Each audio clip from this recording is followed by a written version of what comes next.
Good morning, one and all. Welcome to another edition of a weekly commodity podcast with me, your host and guide Ravindra Rao from Kotak Securities Commodity Research Desk. Another data loaded week came to an end with precious metals and oil moving higher, whereas natural gas and base metals traded lower. It was a holiday shortened week as majority of the world markets closed early for Easter weekend. The week witnessed a surprise production cut by OPEC Plus, whereas US labor market is starting to show a weakness as indicated by ADP employment numbers, JOLS numbers, and jobless claims. NFP, however, came in line with expectation, raising questions as to when the Federal Reserve's tightening cycle is going to end. Last week, US dollar slipped below 102 levels as signs of cooling labor market buoyed hopes of Fed changing its monetary policy stance. However, the greenback has managed to trade above 102 at the start of this fresh week as US NFP print came in line with expectation and unemployment rate slightly ticked lower. Price action is still pointing towards weakness in dollar index until 102.68 holds on closing. Above 102.68, it might take resistance near the 52-day moving average of 103.50. FOMC meeting minutes, US inflation figures might set the tone for this week. Coming to commodity specific, COMEX Gold prices saw another weekly gain of more than 2% and notched a fresh one year high of $2049.2 per troy ounce, owing to a weaker greenback and plunging US benchmark treasury yields. Recent set of economic data from US have pointed to a slowing economy and improved the conviction that Fed may not need to raise rates much further and could even pause the tightening cycle in May.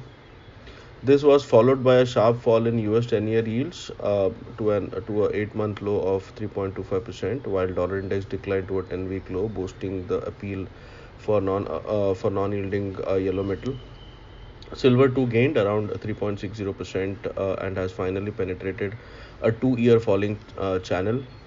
Precious metals have started the fresh week on a negative note amid a not so a weak NFP print released on Friday last week. Risk appetite might be once again tested in the coming week as US CPI data, retail sales, and FOMC minutes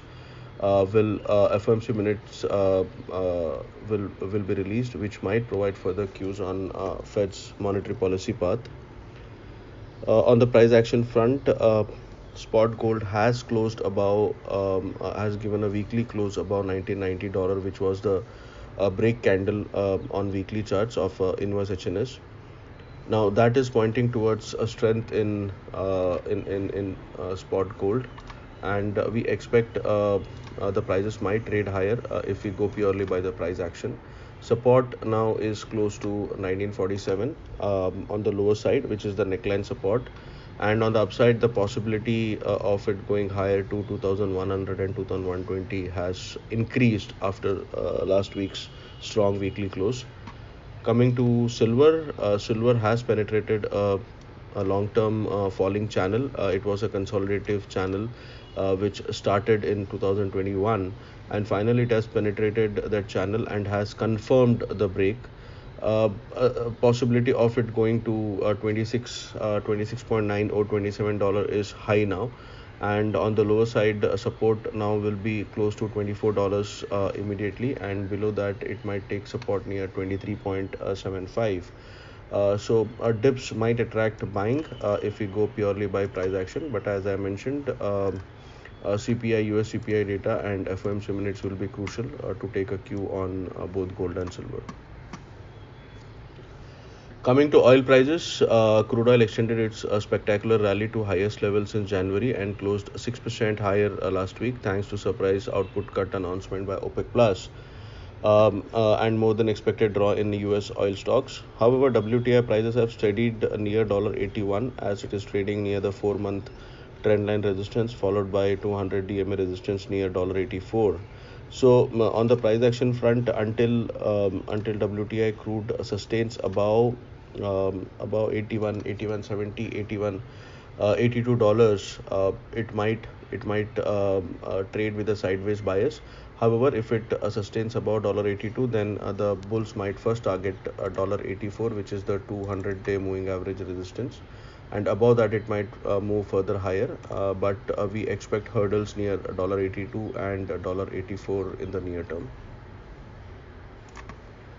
Coming to base metals have witnessed a weekly decline as US manufacturing PMI contracted for a fifth consecutive month in March, likely weighed down by tighter credit conditions, in addition to several other economic data pointing towards an economic slowdown. The important events in the US in the form of FOMC meeting minutes, US inflation figure, and retail sales might have an impact on the base metal this week. On the price action front, MCX copper has taken support near 760 levels, and it has moved higher. Now that becomes an important support. If it moves below that, we might see further fall in copper prices. Otherwise, we expect a range bound move between 760 to 780 in this week. Zinc has been very weak, and it is trading close to multi support near 247 in case of MCX zinc. If it sustains below that, then a further fall towards 240 238 can't be ruled out, which is the 200-day moving average support. Aluminium has been trading sideways, and we expect this sideways movement until 201 on the downside and 215 on the upside holds. So the week ahead should be interesting with FOMC meeting minutes, US inflation figures, and retail sales might set the tone. The market has been trying to forecast the Fed pivot, but it has been unsuccessful so far. Having said that, US CPI numbers and FOMC minutes might help clear the confusion. Well, with this final conclusion, I come to the end of this podcast. Good luck and trade safe.